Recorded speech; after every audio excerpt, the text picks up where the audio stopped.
como era o mundo antes do dilúvio. Nos primeiros capítulos da Bíblia, especialmente no livro de Gênesis, somos apresentados a um mundo muito diferente do nosso, um mundo antes do grande dilúvio. Esta era, muitas vezes envolta em camadas de interpretações, é marcada por longos períodos de vida, interações divino-humanas e uma proximidade com Deus. Personagens como Adão, Eva, Caim, Abel e eventualmente Noé nos dão vislumbres de uma vida que parece ao mesmo tempo familiar e distante. O primeiro evento que levou ao dilúvio ocorreu antes da criação do mundo. Este evento foi a criação dos filhos de Deus. Na história bíblica do livro de Jó, Deus revela um evento que aconteceu antes da criação do mundo. Jó 38, 4, 7. Onde estavas tu, quando eu fundava a terra? Faze-mo saber se tens inteligência. Quem lhe pôs as medidas, se tu o sabes? Ou quem estendeu sobre ela o cordel? Sobre que estão fundadas as suas bases? Ou quem assentou a sua pedra de esquina, quando as estrelas da alva juntas alegremente cantavam, e todos os filhos de Deus rejubilavam? É revelado que seres angélicos, referidos como estrelas da manhã e filhos de Deus, testemunharam a criação da terra e celebraram a glória, poder e sabedoria de Deus envolvidos no processo. A Bíblia faz apenas referências passageiras aos anjos caídos, porque a vasta maioria dos anjos no céu nunca se perdeu ou se voltou para o mal.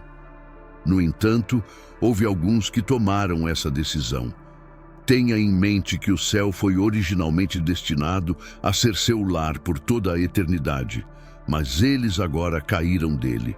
O que causou tudo isso? Ainda assim, não podemos negar o fato de que os anjos possuem livre-arbítrio. Sua queda pode ser vista em termos de sua livre vontade. O livro de Judas deixa este ponto bastante claro. Judas 5:6, Bíblia Amplificada.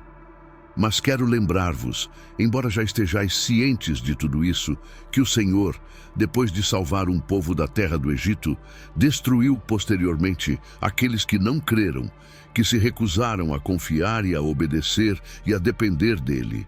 E os anjos que não guardaram a sua dignidade, mas abandonaram a sua própria habitação, ele reservou em trevas eternas, em grilhões eternos, para o juízo do grande dia. Judas afirmou que os anjos não guardaram seu devido domínio. A frase devido domínio pode ser interpretada tanto como regra quanto como ponto de partida. Os anjos foram feitos especificamente com o propósito de habitar no céu com Deus, adorá-lo e cumprir seus comandos. Eles foram formados para trazer glória a Ele, assim como as pessoas foram, mas os humanos foram designados para habitar na terra, enquanto os anjos foram criados para viver no céu. Apesar disso, esses anjos deixaram seu começo, o que é outra maneira de dizer que deixaram seu ponto de partida no céu. Satanás, que se disfarça como um anjo de luz, está no comando desses anjos e age como seu líder. A grande rebelião, como alguns se referem, foi um evento em que Satanás e uma porção das legiões angélicas dos céus travaram guerra contra Deus e seus anjos em um esforço para derrubar a autoridade de Deus na esfera eterna. O diabo elaborou um plano para derrubar Deus, seu Criador, e ele e os anjos que o seguiram acabaram sendo derrotados no conflito. Obtemos um relato disso do próprio Jesus, pois ele estava presente. Jesus falou sobre a glória e majestade que compartilhou com Deus, o Pai, antes do mundo existir. João 17:5, Bíblia Amplificada. E agora, Pai, glorifica-me junto de ti, com a glória que eu tinha contigo antes que o mundo existisse. Antes da criação da terra, havia Deus e Deus tinha majestade com seu Filho. Jesus declara: eu via Satanás como raio cair do céu. Como pode ser visto, Satanás é muito mais do que uma figura vermelha com chifres e um tridente. Ele é um ser antigo, com poder espiritual real, que ele usa para o mal e fins egoístas. Porque não temos que lutar contra carne e sangue, disse Paulo. Estamos em uma luta, mas não é contra carne e sangue. O reino de Satanás é altamente organizado, com diferentes áreas e níveis de autoridade, e sua sede está em regiões celestiais. Esse é um fato impressionante, mas é bastante claro. O fato de que Satanás comanda um reino altamente organizado surpreende algumas pessoas, mas há muitas indicações claras disso na Bíblia. Iniciou-se uma guerra espiritual. É um confronto entre dois reinos. Um reino é governado por Deus, o príncipe da paz, enquanto o outro é governado por Satanás, o príncipe das trevas. Após ser expulso do céu, Satanás e seus seguidores comprometeram-se uns com os outros e formaram o reino rebelde. No Jardim do Éden, Satanás lançou seu primeiro ataque à autoridade de Deus na terra. Satanás considerou a terra seu domínio e viu Adão e Eva como invasores de Deus em seu território. Se Deus criou a humanidade para viver na terra a fim de estabelecer seu reino, Satanás precisava de um plano de ataque. Quando Deus criou o mundo, havia um lugar chamado Éden. Na língua hebraica, a palavra Éden significa alegria ou felicidade. Era um lugar de provisão onde o homem podia encontrar-se com Deus.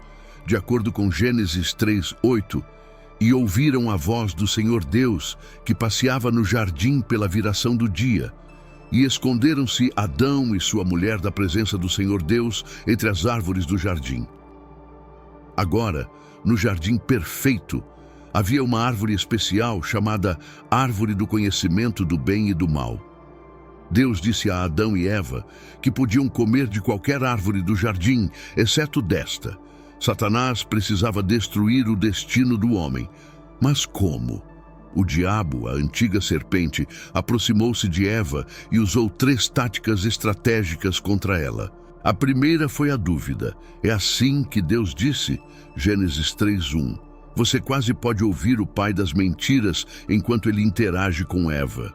O enganador, então, usou sua segunda estratégia, a suposição, para fazer Eva duvidar se as consequências de sua desobediência realmente resultariam em sua morte, como Deus havia declarado. Certamente não morrereis. Gênesis 3:4. A terceira e última abordagem que ele usou contra Eva foi a tentação. Deus ficou desapontado com a desobediência deles. Eles não podiam mais ficar no Jardim do Éden. Adão e Eva já haviam cometido um erro ao comer o fruto proibido. O contra-ataque subversivo de Satanás sobrecarregou completamente os humanos. Mas Deus estabeleceu uma cabeça de praia no Jardim do Éden, prometendo que a cabeça da serpente seria esmagada pela semente da mulher, um futuro descendente que venceria Satanás. Caim, alguém apontou, que o pecado cometido pelo primeiro homem causou ao segundo homem matar o terceiro. Apesar do fato de que Adão e Eva foram banidos do jardim, Deus continuou a abençoá-los. Eva deu à luz 2 filhos, Caim e Abel, com a ajuda do Senhor. Como ambos os filhos cresceram ouvindo histórias sobre Deus, estavam cientes de que deveriam fazer ofertas ao Criador. Ambos os meninos chegaram prontos para adorar com o tempo. Mas enquanto o Senhor se preocupava com Abel e sua oferta, ele não se preocupava com Caim e sua oferta. Isso enfureceu Caim. Apesar do aviso de Deus de que ele deveria dominar o pecado, Caim engana seu irmão, o assassina, enterra-o e o desonra completamente. Sou eu o guardador do meu irmão? Ele pergunta. Temendo que outros pudessem matá-lo por seu crime, Deus colocou um sinal em Caim para protegê-lo, dizendo: se alguém matar Caim, sofrerá vingança 7 vezes mais. Gênesis 4:15. Caim foi punido tornando-se um vagabundo inquieto, longe de sua casa e família. Após Deus punir Caim, ele foi viver em um lugar chamado a Terra de Nod, que é a leste do Éden.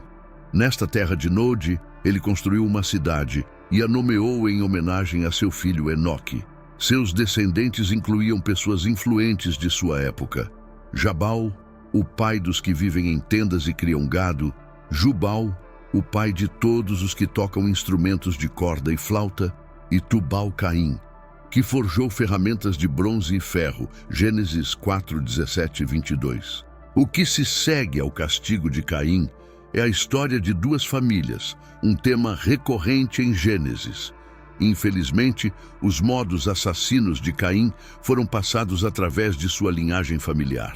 Encontramos um homem se gabando de sua própria violência quando chegamos a seu tataraneto. O mal estava se espalhando.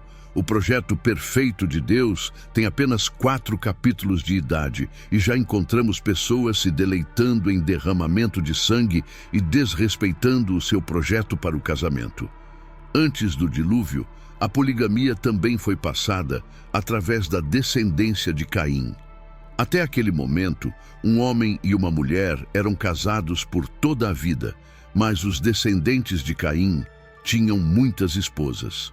Em contraste com a linhagem de Caim, Deus estabeleceu uma nova árvore genealógica. Deus deu a Eva um filho chamado Sete, em lugar de Abel. Sete exemplificou o mesmo tipo de adoração que seu falecido irmão Abel, pois as pessoas começaram a invocar o nome do Senhor em conexão com Sete. A maneira de adoração de Caim, que é orgulhosa, aponta para si mesmo. A maneira humilde de adoração, como praticada por Abel e Sete, clama a Deus. Judas 11. Não é surpresa, então, que quando Deus precisou de um servo obediente centenas de anos depois, ele escolheu Noé, da linhagem de Sete. O legado de Caim foi complicado. Por um lado, ele e sua família eram realmente bons em inventar novas ideias e maneiras de fazer as coisas. Por outro lado, eles também tinham muitos problemas com brigas e violência, e parecia que isso piorava com o tempo. Isso se tornou um símbolo do que é ser humano. Uma luta entre nosso potencial para grandes feitos e nossa capacidade para grande mal. Depois da tragédia do assassinato de Abel por seu irmão Caim, Deus deu a Adão e Eva outro filho, chamado Sete. O nascimento de Sete foi um sinal de esperança e redenção para a humanidade. Eva reconheceu a dádiva divina ao dizer: Deus me concedeu outro descendente em lugar de Abel, visto que Caim o matou. Gênesis 4, 25. A linhagem de Sete representou uma nova oportunidade para a humanidade seguir os caminhos de Deus e viver de acordo com seus mandamentos. Sete, assim como Abel, possuía uma natureza piedosa e buscava viver uma vida em obediência a Deus. Em contraste com a linhagem de Caim, que se desviou cada vez mais para a violência e o pecado, os descendentes de Sete procuraram manter uma relação próxima com o Criador. A Bíblia nos diz que a Sete também nasceu um filho, e ele chamou-o Enos. Naquela época, os homens começaram a invocar o nome do Senhor. Gênesis 4, 26. Os descendentes de Sete são descritos como aqueles que chamavam pelo nome do Senhor, indicando um renascimento da adoração verdadeira e da espiritualidade entre as pessoas. Enquanto a linhagem de Caim foi marcada por progresso tecnológico e cultural, mas também por violência e poligamia, a linhagem de Sete foi um farol de esperança e retidão em um mundo cada vez mais corrompido pelo pecado. Entre os descendentes notáveis de Sete, encontramos Enoque, um homem que andou com Deus e não foi mais encontrado, pois Deus o havia arrebatado. Gênesis 5, 24. A vida de Enoque é um exemplo extraordinário de fé e comunhão íntima com Deus. Ele viveu 365 anos, um período relativamente curto comparado aos outros patriarcas antediluvianos, mas sua vida foi marcada por uma relação tão próxima com Deus que ele não experimentou a morte como os demais. Outro descendente significativo de Sete foi Matusalém, o homem mais velho mencionado na Bíblia, que viveu 969 anos. Gênesis 5, 27. Matusalém foi avô de Noé e sua longa vida é frequentemente interpretada como uma expressão da paciência e longanimidade de Deus, que adiou o julgamento para dar à humanidade mais tempo para se arrepender. Noé, um descendente direto de Sete, é uma figura central na narrativa bíblica. Ele é descrito como homem justo, íntegro entre o povo da sua época, e ele andava com Deus. Gênesis 6:9. Em um tempo em que a corrupção e a maldade haviam se espalhado pela terra, Noé se destacou por sua fidelidade e obediência a Deus. Foi através de Noé que Deus planejou preservar a vida humana e animal durante o grande dilúvio que estava por vir. A linhagem de Sete, portanto, serve como um contraste nítido à de Caim. Enquanto Caim e seus descendentes se afastaram de Deus e mergulharam no pecado, os descendentes de Sete buscaram viver em harmonia com o Criador. Através de Sete e seus descendentes, vemos a contínua promessa de Deus de redimir e restaurar a humanidade, mesmo em meio à crescente depravação do mundo. Este capítulo da história bíblica nos lembra que, apesar da prevalência do mal, sempre há um remanescente fiel que busca a Deus e vive de acordo com seus preceitos. A linhagem de Sete é um testemunho da graça de Deus e da esperança de redenção, apontando para a vinda do Salvador, que através de sua obediência e sacrifício restauraria plenamente a humanidade à comunhão com Deus. A civilização humana começou a se desenvolver de maneira significativa após a expulsão de Adão e Eva do Jardim do Éden e com a subsequente multiplicação dos seus descendentes. No entanto, junto com o crescimento populacional e o avanço da sociedade, houve um declínio moral progressivo que culminou em uma era de grande corrupção e violência. Os primeiros capítulos de Gênesis nos mostram que os descendentes de Caim, o filho de Adão e Eva, que assassinou seu irmão Abel, foram responsáveis por muitos avanços culturais e tecnológicos. Caim construiu uma cidade e a chamou de Enoque, em homenagem ao seu filho. Os descendentes de Caim também introduziram a criação de gado, a fabricação de instrumentos musicais e o trabalho com metais como cobre e ferro. Gênesis 4, 17 e 22. Porém, junto com esses avanços, a moralidade da humanidade começou a se degradar. Lameque, um descendente de Caim, foi o primeiro a praticar a poligamia, tomando 2 esposas. Ele também se gabou de ter matado um homem e se vangloriou de sua violência, mostrando uma escalada na depravação e na insensibilidade moral. Gênesis 4, 23, 24. A linhagem de Sete, por outro lado, foi inicialmente marcada pela devoção a Deus. Seu filho, Enos, iniciou uma tradição de invocar o nome do Senhor, o que sugere um movimento de adoração e busca por Deus entre os descendentes de Sete. Gênesis 4, 26. Contudo, com o passar do tempo, até mesmo a linhagem piedosa de Sete começou a ser corrompida pela influência maligna ao seu redor. Gênesis 6 descreve um dos aspectos mais misteriosos e perturbadores deste período.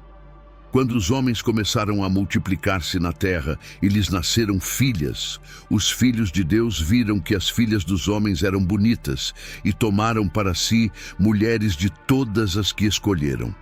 Gênesis 6, 1, 2. Esta passagem tem sido interpretada de várias maneiras, mas uma interpretação comum é que os filhos de Deus eram seres angelicais caídos que se uniram às mulheres humanas, resultando em uma raça de gigantes conhecidos como os Nefilins. Esta união antinatural agravou ainda mais a maldade na terra.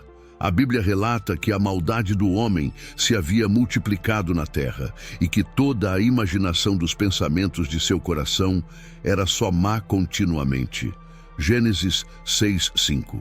Deus viu a corrupção generalizada e a violência que dominava a humanidade, e isso trouxe grande tristeza ao seu coração. Diante dessa situação, Deus decidiu trazer julgamento sobre a terra para erradicar a corrupção e começar de novo com Noé, um homem justo que andava com Deus. Noé foi escolhido para construir uma arca que salvaria ele, sua família e uma representação de todas as espécies animais do iminente dilúvio que destruiria toda a vida sobre a terra. Gênesis 6, 9 e 22. O declínio moral da humanidade antes do dilúvio serve como um poderoso aviso sobre as consequências da rebelião contra Deus e a busca desenfreada por desejos egoístas e imorais. A história de Noé e do dilúvio é um lembrete da santidade de Deus e de sua justiça, mas também de sua misericórdia e graça, pois ele providenciou um meio de salvação para aqueles que permanecessem fiéis a ele. Enquanto a civilização humana progredia em termos de desenvolvimento material e cultural, a falta de fidelidade a Deus e o aumento do pecado levaram a uma decadência moral profunda. A destruição pelo dilúvio foi uma resposta divina à corrupção total da humanidade, mas também um ponto de reinício, oferecendo uma nova oportunidade para viver de acordo com os preceitos divinos. A narrativa do declínio moral antes do dilúvio nos desafia a refletir sobre a importância de manter nossa integridade e devoção a Deus, mesmo em meio a uma sociedade que pode estar cada vez mais afastada dos valores espirituais e éticos. É um chamado para permanecermos firmes na fé, buscando a justiça e a retidão, e lembrando que Deus sempre oferece um caminho de redenção para aqueles que o procuram de todo o coração. A história dos Nefilins é uma das mais enigmáticas e fascinantes do Antigo Testamento. Mencionados brevemente em Gênesis 6, esses seres são descritos como gigantes e homens de renome que existiram na terra nos dias que antecederam o grande dilúvio. A presença dos Nefilins está intimamente ligada ao crescente mal e à decadência moral que levou ao julgamento divino por meio do dilúvio. Os filhos de Deus e as filhas dos homens. O capítulo 6 de Gênesis começa descrevendo um evento perturbador. Quando os homens começaram a multiplicar-se na terra e lhes nasceram filhas, os filhos de Deus viram que as filhas dos homens eram bonitas e tomaram para si mulheres de todas as que escolheram. Gênesis 6, 1 a 2. A identidade dos filhos de Deus tem sido objeto de várias interpretações, mas uma das mais aceitas é que eles eram anjos caídos, seres espirituais que se rebelaram contra Deus. Esses anjos caídos, atraídos pela beleza das mulheres humanas, desceram à terra e se uniram a elas, resultando em uma descendência híbrida. Esta união antinatural é descrita como um grande pecado, pois violava a ordem estabelecida por Deus e corrompia a criação divina. Surgimento dos Nefilins, dessa união entre os filhos de Deus e as filhas dos homens, nasceram os Nefilins. Naqueles dias havia Nefilins na terra, e também depois, quando os filhos de Deus possuíram as filhas dos homens, as quais lhes deram filhos. Estes foram os valentes que houve na antiguidade, os homens de renome. Gênesis 6, 4. A palavra Nefilins é frequentemente traduzida como gigantes, mas seu significado exato permanece incerto. O termo pode derivar de uma raiz hebraica que significa cair ou derrubar, indicando seres caídos ou violentos. Os Nefilins eram conhecidos por sua grande estatura e força, sendo descritos como valentes e homens de renome. Sua presença na terra contribuiu para o aumento da violência e da corrupção, exacerbando o declínio moral da humanidade. A reação divina. A união ilícita e a proliferação dos Nefilins foram vistas por Deus como uma abominação. A corrupção generalizada da terra e a violência incessante levaram Deus a declarar: Então disse o Senhor, não contenderá o meu espírito para sempre com o homem, porque ele também é carne, porém os seus dias serão 120 anos. Gênesis 6:3. Deus, percebendo que a maldade do homem era grande e que todos os seus pensamentos eram continuamente maus, decidiu trazer um fim àquela era de depravação por meio do dilúvio. O dilúvio, como juízo Deus, escolheu Noé, um homem justo e íntegro, para ser o instrumento de sua redenção. Ele instruiu Noé a construir uma arca que salvaria sua família e uma amostra de todas as espécies animais. A arca seria a salvação da destruição iminente. Eis que vou trazer águas sobre a terra, o dilúvio, para destruir toda a carne, em que há espírito de vida debaixo dos céus. Tudo o que há na terra perecerá. Gênesis 6:17. O dilúvio foi um ato de juízo divino, erradicando a corrupção e a influência perniciosa dos nefilins. Após o dilúvio, a terra foi purificada e a linhagem humana reiniciada através de Noé e sua família. Legado e influência dos nefilins. A breve menção dos nefilins em Gênesis deixa muitas perguntas sem resposta. No entanto, seu impacto na narrativa bíblica é significativo. Eles representam a culminação da rebelião contra Deus e a corrupção da criação divina. Além disso, os nefilins reaparecem em outras partes das Escrituras, como em Números 13:33, onde os espiões israelitas descrevem os habitantes gigantes de Canaã como descendentes dos nefilins, perpetuando a memória desses seres antediluvianos. Reflexão.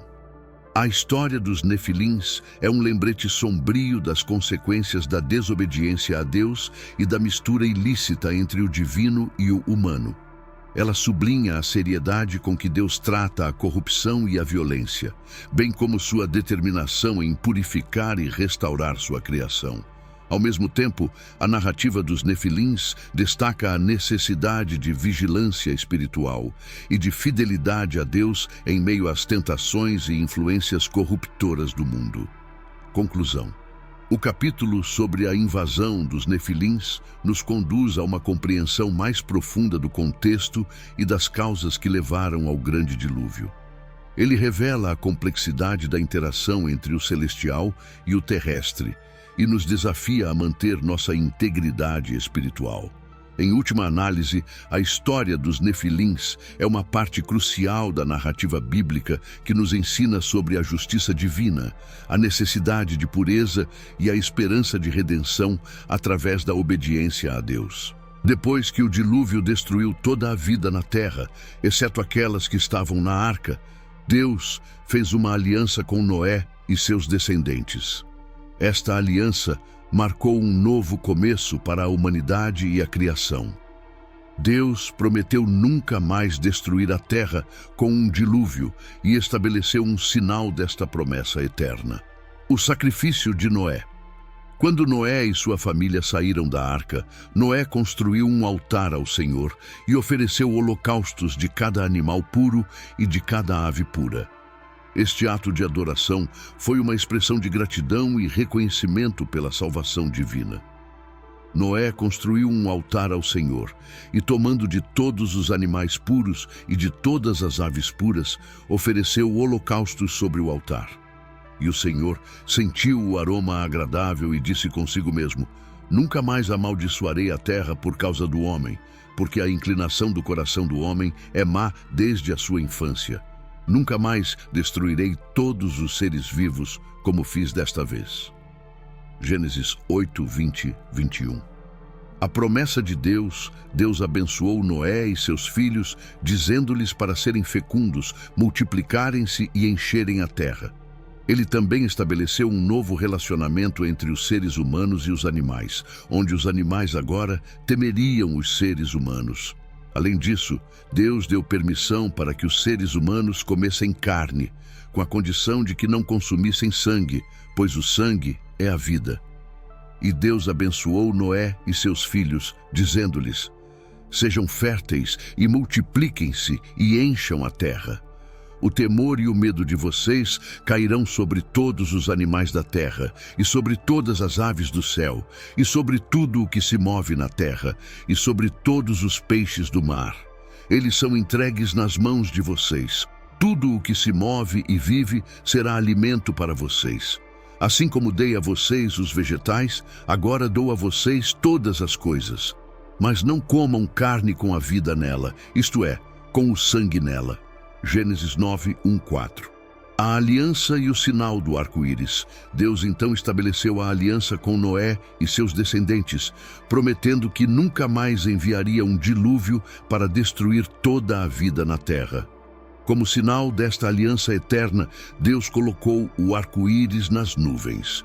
Então Deus disse a Noé e a seus filhos com ele: Vou estabelecer a minha aliança com vocês e com os seus futuros descendentes, e com todo ser vivo que está com vocês, as aves, os animais domésticos e os animais selvagens, todos os que saíram da arca com vocês, todos os seres vivos da terra. Estabeleço a minha aliança com vocês. Nunca mais será destruída toda a vida por um dilúvio. Nunca mais haverá um dilúvio para devastar a terra. E Deus prosseguiu: Este é o sinal da aliança que estou fazendo entre mim e vocês e todos os seres vivos que estão com vocês, para todas as gerações futuras. O meu arco que coloquei nas nuvens será o sinal da minha aliança com a terra. Quando eu trouxer nuvens sobre a terra e nelas aparecer o arco-íris, então me lembrarei da minha aliança com vocês e com os seres vivos de todas as espécies. Nunca mais as águas se tornarão um dilúvio para destruir toda a vida. Sempre que o arco-íris estiver nas nuvens, olharei para ele e me lembrarei da aliança eterna entre Deus e todos os seres vivos de todas as espécies que vivem na terra. Gênesis 9, 8, 16. Responsabilidades humanas. Deus também instituiu um novo código moral e judicial para a humanidade. A vida humana, sendo criada à imagem de Deus, deveria ser protegida rigorosamente. Deus declarou que qualquer um que derramasse o sangue humano por seres humanos teria seu sangue derramado, estabelecendo assim a justiça retributiva como um princípio fundamental. Quem derramar sangue humano pelo homem terá seu sangue derramado, porque a imagem de Deus foi o homem criado. Gênesis 9, 6. A nova humanidade. A partir de Noé e seus 3 filhos, Sem, Cam e Jafé, a terra seria repovoada. Esta nova humanidade era chamada a viver de acordo com os mandamentos de Deus, preservando a vida e exercendo domínio responsável sobre a criação. Os descendentes de Noé começaram a espalhar-se pela terra e a formar nações, cumprindo o mandato divino de multiplicar-se e encher a terra. No entanto, a humanidade continuaria a lutar com o pecado e a rebeldia contra Deus, como seria visto nas gerações subsequentes. Reflexões sobre a aliança. A aliança com Noé é um marco significativo na narrativa bíblica. Ela reafirma a graça e a misericórdia de Deus, que apesar do julgamento do dilúvio, continua a se comprometer com a humanidade. O arco-íris serve como um lembrete constante da promessa de Deus de preservar a vida e não destruir novamente a terra por meio de um dilúvio. Esta aliança também estabelece um padrão para as futuras alianças que Deus faria com seu povo, culminando na nova aliança em Jesus Cristo. Assim, a aliança com Noé é um elo crucial na história redentora de Deus, apontando para a fidelidade de Deus e seu plano contínuo de redenção para a humanidade. Conclusão. O capítulo sobre a aliança com Noé nos revela a profundidade da graça e da misericórdia de Deus, mesmo diante da rebeldia humana.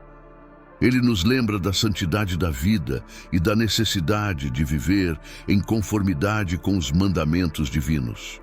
A promessa do arco-íris nos assegura do compromisso eterno de Deus com a criação e nos convida a confiar em sua fidelidade. Quando chegou o momento de preparar a arca para o dilúvio iminente, Deus deu instruções específicas a Noé sobre como reunir os animais que seriam salvos. Este capítulo descreve a organização divina e a obediência fiel de Noé na realização dessa tarefa monumental.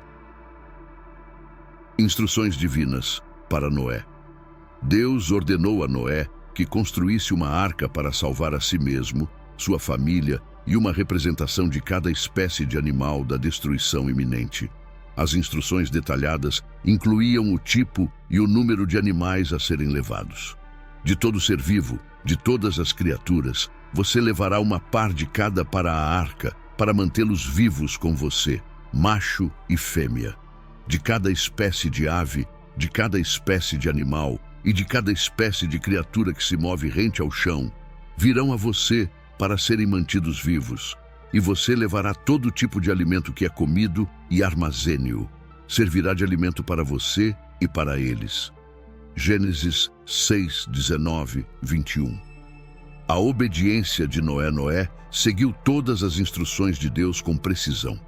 Ele e seus filhos construíram a arca conforme as especificações divinas e começaram a reunir os alimentos necessários para a sobrevivência durante o tempo que passariam na arca. Noé fez tudo exatamente como Deus lhe tinha ordenado. Gênesis 6, 22. A reunião dos animais. Em cumprimento às instruções de Deus, os animais começaram a chegar à arca. Deus providenciou para que os animais viessem a Noé 2 a 2, de cada espécie, macho e fêmea. Este evento foi um milagre da organização divina, mostrando o controle absoluto de Deus sobre a criação. Os animais, de acordo com as suas espécies, todo o gado, todas as criaturas que se movem rente ao chão e todas as aves conforme as suas espécies, vieram a Noé e entraram na arca. Gênesis 7, 14, 15. A inclusão de animais puros e impuros. Além do par de cada espécie, Deus instruiu Noé a levar 7 pares de cada espécie de animal puro e 7 pares de cada espécie de ave, para que pudessem ser usados para sacrifícios e para assegurar a continuidade das espécies após o dilúvio. Leve com você 7 pares de cada espécie de animal puro, um macho e sua fêmea, e um par de cada espécie de animal impuro, um macho e sua fêmea, e também 7 pares de cada espécie de ave, macho e fêmea, para preservarem as suas espécies em toda a terra. Gênesis 7, 2, 3. A logística divina. A logística envolvida em reunir e cuidar de todos esses animais na arca foi extraordinária. Noé e sua família precisaram organizar espaços para cada espécie e armazenar uma quantidade suficiente de alimento para todos. A supervisão divina garantiu que tudo fosse feito de acordo com o plano. Entraram na arca com Noé 2 a 2 de todas as criaturas que tinham fôlego de vida. Os que entraram foram macho e fêmea de cada ser vivo, como Deus ordenara a Noé. Então o Senhor fechou a porta. Gênesis 7, 15, 16. O propósito da preservação. A preservação de cada espécie de animal tinha um propósito maior no plano de Deus. Além de assegurar a sobrevivência da criação, os animais representavam a continuidade da vida e a esperança de um novo começo após o dilúvio. Por isso Deus disse a Noé: "Vou pôr fim a todos os seres humanos, porque a terra encheu-se de violência por causa deles. Eu os destruirei juntamente com a terra. Faça uma arca de madeira de cipreste, divida-a em compartimentos e revista-a de piche por dentro e por fora." Gênesis 6, 13 e 14. Conclusão. O capítulo sobre a reunião dos animais na arca é um testemunho da soberania de Deus sobre a criação e da obediência de Noé às ordens divinas. A organização e o cuidado demonstrados na preparação da arca refletem o amor e a providência de Deus em meio ao julgamento. Este evento preparou o caminho para a preservação da vida e a renovação da terra após o dilúvio, mostrando a fidelidade de Deus em cumprir suas promessas. Quando as portas da arca se fecharam, começava uma nova fase para Noé, sua família e todos os seres vivos que estavam com eles. A vida dentro da arca durante o dilúvio é um testemunho de resistência, fé e a providência divina em meio ao caos e destruição. A entrada na arca. Após anos de trabalho árduo na construção da arca, Noé e sua família, juntamente com os animais, finalmente entraram na arca. Deus os chamou para entrar, e assim que todos estavam a salvo dentro, o Senhor fechou a porta da arca selando-os com segurança. Entraram na arca com Noé 2 a 2 de todas as criaturas que tinham fôlego de vida. Os que entraram foram macho e fêmea de cada ser vivo, como Deus ordenara a Noé. Então o Senhor fechou a porta. Gênesis 7, 15 e 16. O início do dilúvio. Quando o dilúvio começou, a chuva caiu durante 40 dias e 40 noites. As águas subterrâneas também jorraram, cobrindo toda a terra e submergindo até as montanhas mais altas. A arca flutuou sobre a superfície das águas, protegendo todos dentro dela. E o dilúvio veio sobre a terra durante 40 dias. As águas aumentaram e elevaram a arca acima da terra. As águas prevaleceram e aumentaram muito sobre a terra, e a arca flutuava na superfície das águas. Gênesis 7, 17 e 18. Sustento e manutenção. A vida dentro da arca exigia uma rotina organizada para garantir a sobrevivência de todos. Noé e sua família eram responsáveis por alimentar e cuidar de todos os animais, além de manter suas próprias necessidades. Você levará todo tipo de alimento que é comido e armazene-o. Servirá de alimento para você e para eles. Gênesis 6, 21. A providência divina, Deus providenciou para que a arca fosse um lugar seguro e estável durante a tempestade. Apesar do caos lá fora, a arca permaneceu protegida e intacta, um símbolo da proteção divina sobre os que estavam dentro dela. Mas Deus se lembrou de Noé e de todos os animais selvagens e do gado que estava com ele na arca e enviou um vento sobre a terra e as águas baixaram. Gênesis 8, 1. A longa espera. Após os 40 dias de chuva, as águas continuaram a cobrir a terra por mais 150 dias. Durante esse tempo, Noé e sua família permaneceram pacientes e confiantes na promessa de Deus. Eles esperavam pelo sinal de que a terra estava começando a secar. Depois de 40 dias, Noé abriu a janela que fizera na arca e soltou um corvo, que ficou voando de um lado para o outro até que as águas secaram da terra. Depois Noé soltou uma pomba para ver se as águas tinham diminuído na superfície da terra. Gênesis 8, 6, 8. O sinal da esperança, Noé soltou uma pomba várias vezes para verificar se as águas tinham baixado. Finalmente, a pomba voltou com uma folha de oliveira no bico, um sinal claro de que as águas estavam recuando e a vida estava ressurgindo. Ao anoitecer, quando a pomba voltou a ele, trouxe em seu bico uma folha nova de oliveira. Então, Noé entendeu que as águas tinham diminuído sobre a terra. Gênesis 8, 11. A saída da arca. Após mais algum tempo, a terra finalmente secou completamente. Deus ordenou a Noé que saísse da arca com sua família e todos os animais, para que pudessem repovoar a terra e reiniciar a vida. Então Deus disse a Noé: saia da arca, você e sua mulher, seus filhos e as mulheres deles. Faça sair também todos os animais de todas as espécies que estão com você, as aves, os animais grandes e os pequenos que se movem rente ao chão, para que possam se espalhar pela terra, sejam férteis e se multipliquem na terra. Gênesis 8, 15, 17. Conclusão. O período dentro da arca foi um tempo de prova e confiança na providência divina. Noé, sua família e todos os animais foram sustentados pela graça de Deus em meio ao julgamento do dilúvio. A arca não foi apenas um meio de salvação física, mas também um símbolo da fidelidade de Deus às suas promessas e da importância da obediência e da fé em tempos de dificuldade. A vida dentro da arca foi um testemunho do cuidado e proteção divinos e uma preparação para o novo começo que aguardava após as águas do dilúvio recuarem.